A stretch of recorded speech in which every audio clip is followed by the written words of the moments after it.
Marketing Edge on TV is Nigeria's leading initiative in the business of brand management and in the management of brand business. It is a 30-minute awesome package that comprises brand news, branding focus, and industry conversation, all in a mix, encompassing thorough and in-depth analysis aimed at promoting the brand idea. My name is Bababumi Agbibi. Welcome to the program. Marketing Edge on TV, promoting the brand idea. We begin with brand news, where we bring you the latest developments around brands and in the field of marketing and advertising in Nigeria and around the world.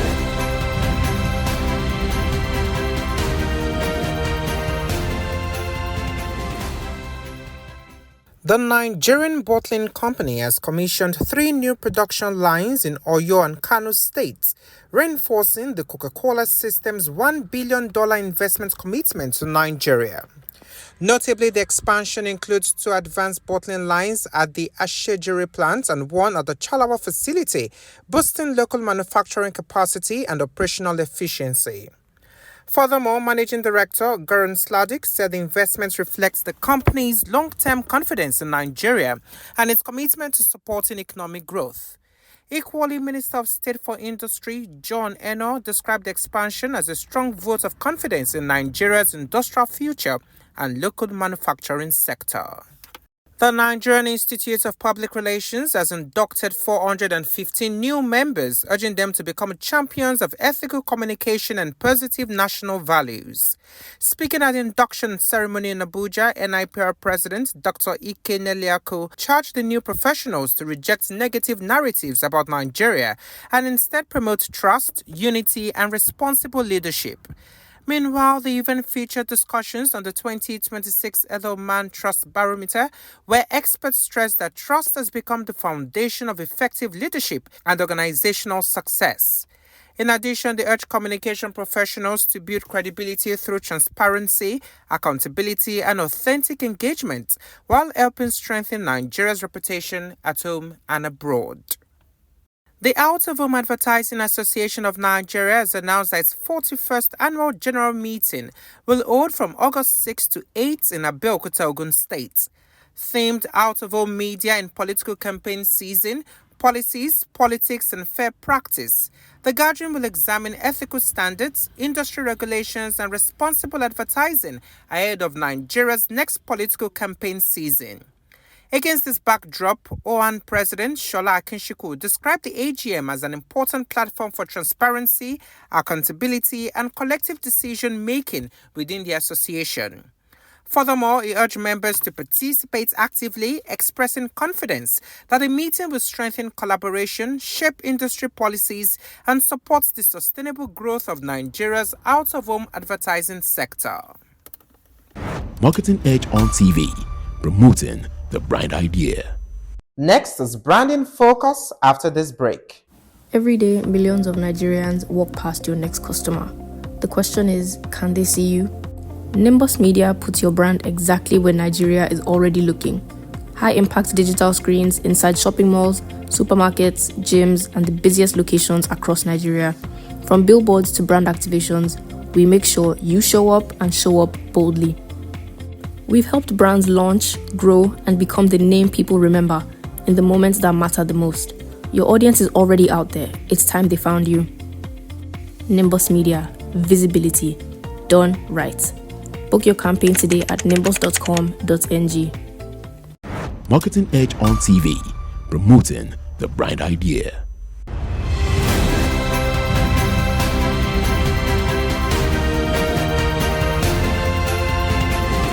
Now, brand in focus.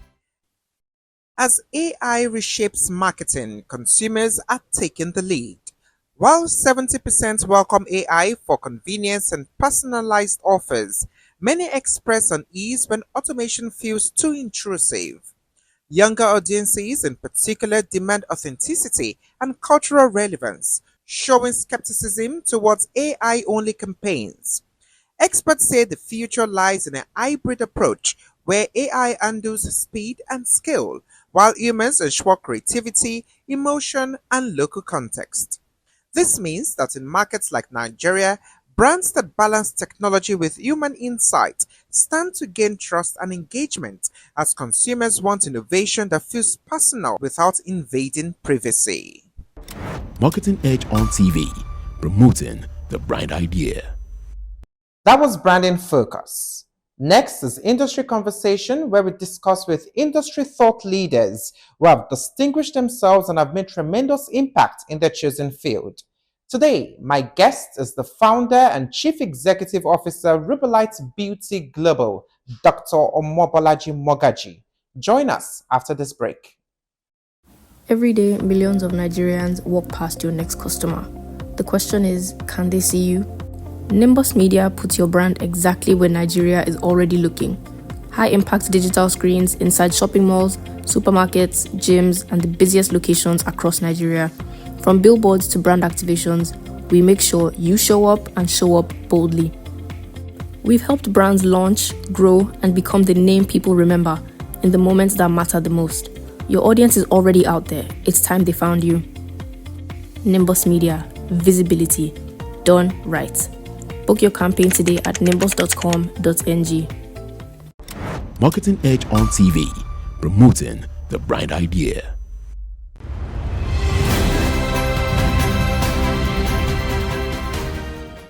On Industry Conversation today, my guest is the founder and chief executive officer, Rubelite Beauty Global, Dr. Omobolaji Mogaji. Hi, Glad to have you.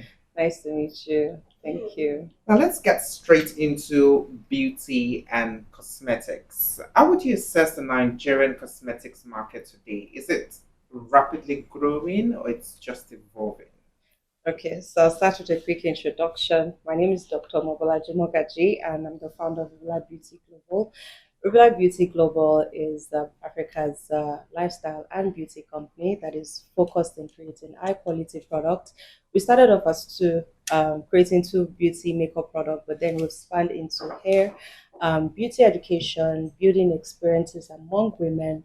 We also have launched our recent beauty experience center in Victoria Island with one goal in mind, ensuring that we build all of this around not just women and men as well, because we believe spreading self-care and every beauty story, every beauty journey actually starts from your own story. So that's basically what we do. Now, talking about the industry, it has actually grown. It is emerging and it would continue to emerge. What we had a decade ago and what we have now is they're miles apart, and this is where I'm coming from. Being an import, focused country, we're so dependent on ensuring all our cosmetics from skincare, from hair, everything coming from other parts of the country. However, in the past 10 years, we have more emerging Nigerian brands who are not just creating products for our skin type, they are also solving skin problems, products that will solve our own bespoke skin problems because our humidity is different, our skin color, our undertone is different. So, with all of these problems and the available solution amongst the Nigerian beauty entrepreneurs, it is growing, and I can foresee that the next 10 years the scale of preference would, in terms of consumption, would be to Nigerian brands, compared to the foreign brands, because the Nigerian brands provide the solution. Now, the next level of work would be how the Nigerian brands can conquer Africa and then also export globally in order to stand a chance with the global giants in the beauty industry. Skincare is one of the fastest growing category, and this is because it chooses no gender, it chooses no age. You have skincare products from an infant age, that first bath, it's there, to your last day you need to have a bath as well. So skincare cuts across from babies, it's a family product, and then men also take their baths as well. You need to also, now men are beginning to indulge in ensuring that their skin is actually, at the best, very best as well. So that category is the, I would say, the fast growing. And then the next one would be hair, because Nigerian women, we love exploring, we love different looks. I want a blonde color today, I want a short hair tomorrow, and the hair category has actually grown from our braids as well, which is very more ethnical. We've actually extended it to just, we love beautification as Africans generally. So if we say skincare, we move to hair, and then we have makeup, because it's not a necessity, it's a luxury process. You have a choice to look the way you are, but then you want to look a bit better. It's quite niche, but then in that I would categorize them like that: skincare, hair, and then makeup. So you talked about babies and you talked about men earlier. Do you think the cosmetics industry is it more inclusive in Nigeria, or is just for female? Does it just cater to female consumers? As at 10 years ago, I would say skincare would be for mothers and children. And you see in the early days, the commercials as well is targeted at, they would use pageants, to advertise skincare. And then you have the one with the mother and child and stuff. But now the category has actually expanded. It's now more inclusive. You have our barbers including spa treatments, facials while you're barbing your hair. You would also have what's they called in our commercials. We have men's spas, facial spas now, and like I said earlier, men are beginning to realize that it's not a feminine thing to treat hyperpigmentation. It's your skin, and it's the largest organ of your body. So it is expanding from what it used to be, and it will continually expand because everybody wants to look good. So yeah. From a perspective, how important is marketing in the cosmetics business, looking at the competitive environment in Nigeria? Um, Marketing is the lifeline of a beauty business. It's because the beauty category is highly visual, and it's an experimental category, right? So in the sense where you need to educate your customers, you need to let them know the shades. They need to buy color. They're buying a lipstick, for example. I want the red one, I want the brown one. So if you're going to your website, what is it going to look like? And if you are marketing to your core audience, there are so many loyalists, like our mothers who would use a certain type of product for a very long time. So how do you convince them otherwise? How do you also introduce the new entrants to try that new product? So it's basically the lifeline. It's an intimate product. Beauty is an intimate product in the sense where if I use my skincare, for example, in the room, you're not going to know what it is, right? But if I wear my outfit, I'm wearing it out. If I wear my hair, I'm wearing it out for you to then ask, where did you get it from? All you're going to see is the finished product of, oh, you look nice.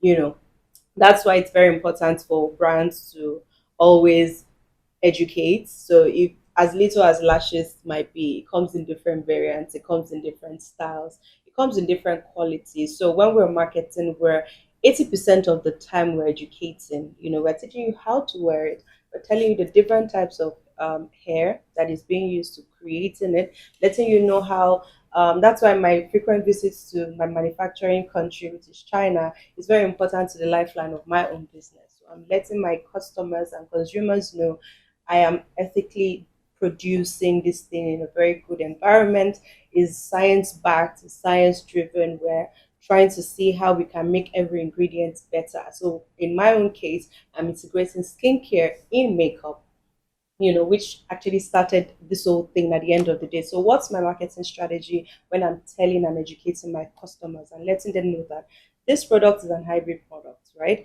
I'm also marketing the ingredients. Niacinamide would help reduce, your acne, spots and things like that in this bottle. So it's not just a makeup spray. It is a spray that is, that can be used with or without makeup. So no one's going to know all of that function if you don't market your product. So it is it plays a very, very huge part in the, beauty industry. So for me, I think influencing is overrated. And I know I see lots of beauty companies, cosmetic companies using influencers. Now, in the beauty industry, does it require extra influencing marketing, storytelling, campaigns for consumers to receive the products? I would say as of 5 years ago, it actually requires all of that. It still requires all of that. The beauty influencers have actually they've contributed a huge deal in the beauty So we have industry. beauty influencers. We do have They're beauty. different from the They're general influencers. different from the general Okay. influencers. The beauty influencers focus everything on beauty and lifestyle. So if you want to know the latest skincare, hair care, we even have skincare influencers, we have makeup influencers. So they've created a niche so small to let you know that it's beyond this one product. You know, you speak to any beauty influencer now and they can tell you about 20 Nigerian brands on top of their head, right? So they have played a huge role. And mainstream influencers, not so much. They would give you the visibility, but they're not going to convert, you know, the unknown consumers to your customers. And here's why: they are marketing your product. It's like you're buying a billboard space. I know about you, but I'm not going to buy from you. And that's because I don't trust this mainstream influencer enough, because if it's influencing for a car, if it's influencing for nightlife, if it's influencing for so many other things, I'm not going to trust you with the largest organ of my skin, right? Because it's very intimate, it's very private, it's very personal. You know, you can just out of the blue buy like a Stanley Cup, for example, but when you're putting anything on your skin, you're going to think twice, right? So that's why I would say the mainstream influencers would give you visibility, but nothing beyond that.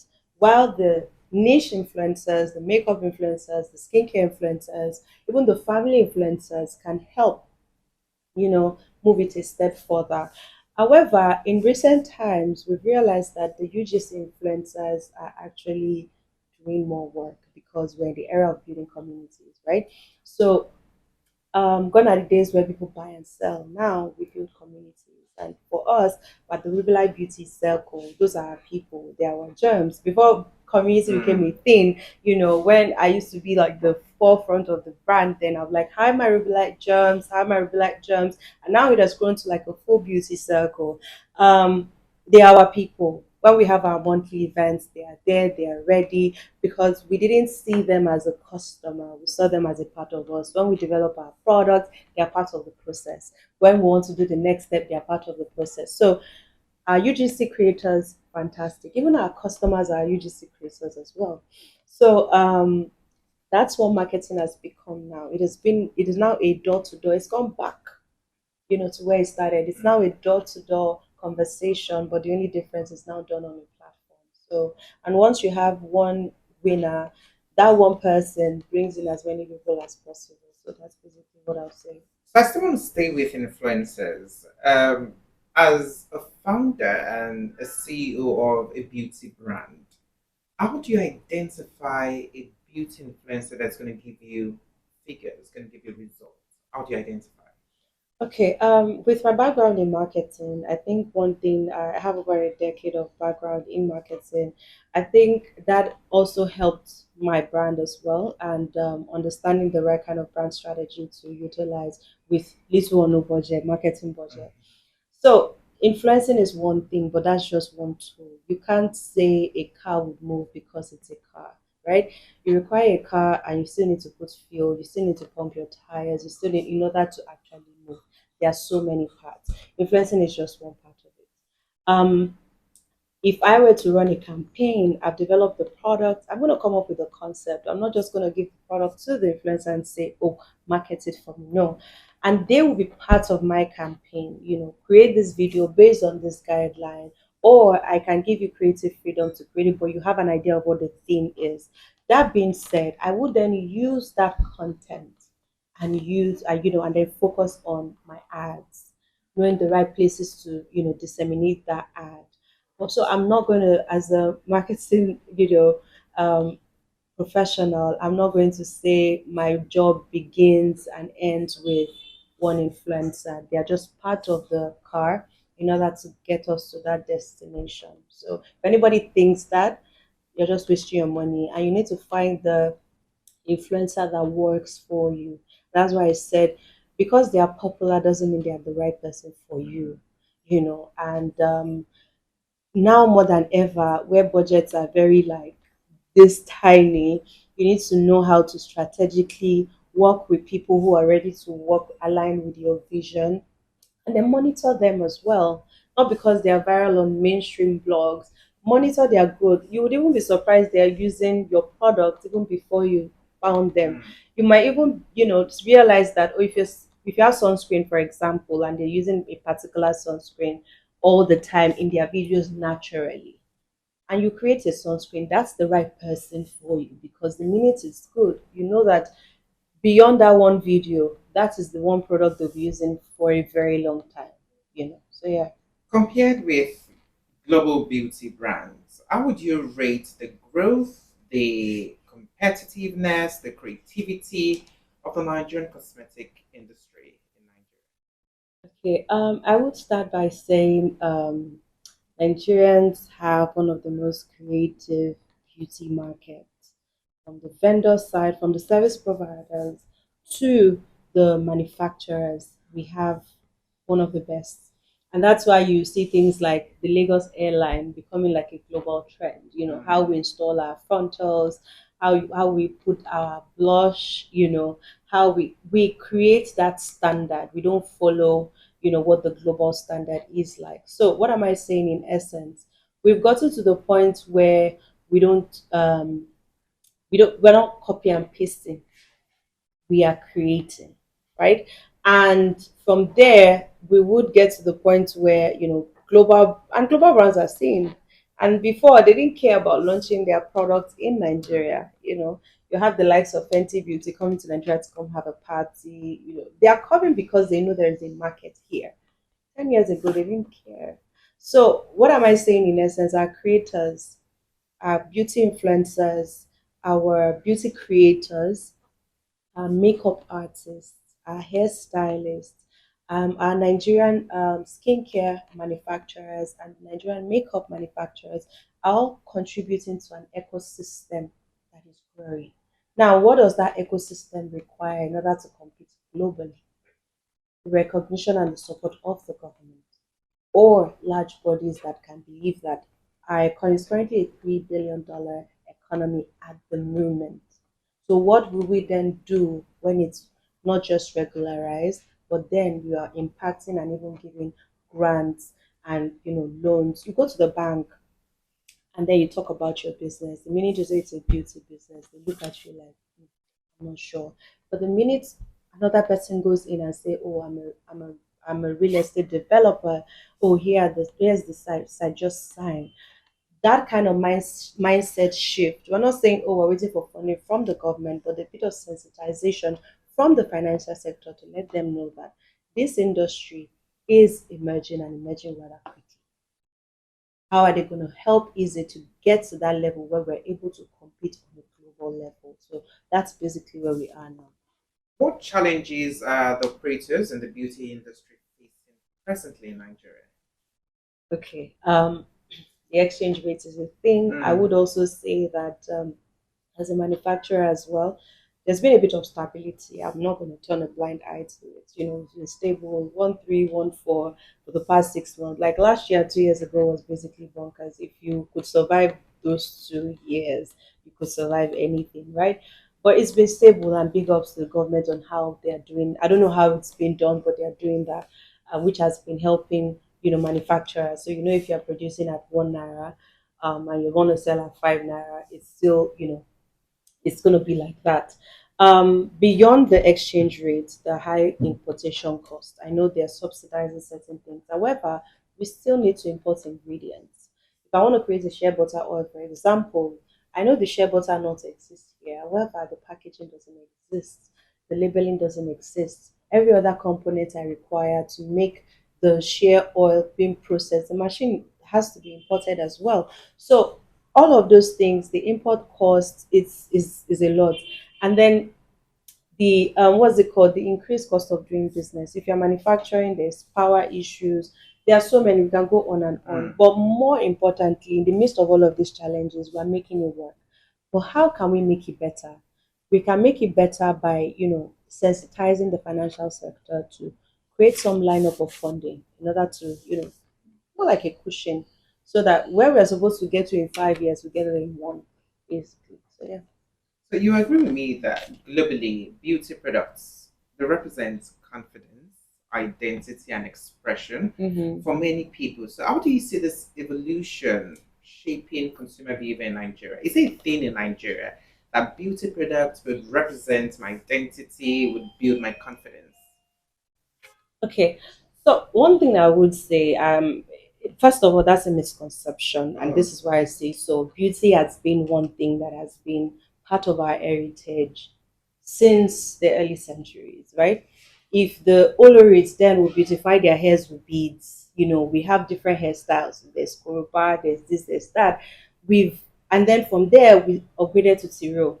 When Pharaoh and Cleopatra had hers, right? There was no globalization or civilization for us to copy and paste what the Egyptians were doing. But we took charcoal and grinded it, and then we were able to put it in our tear ducts. That's the origin of beauty from Nigeria. Marketing Edge on TV, promoting the bright idea. The conversation continues on our website at www.marketingedge.com.ng and all our social media handles at Marketing Edge. Many thanks for watching. My name is Babumi and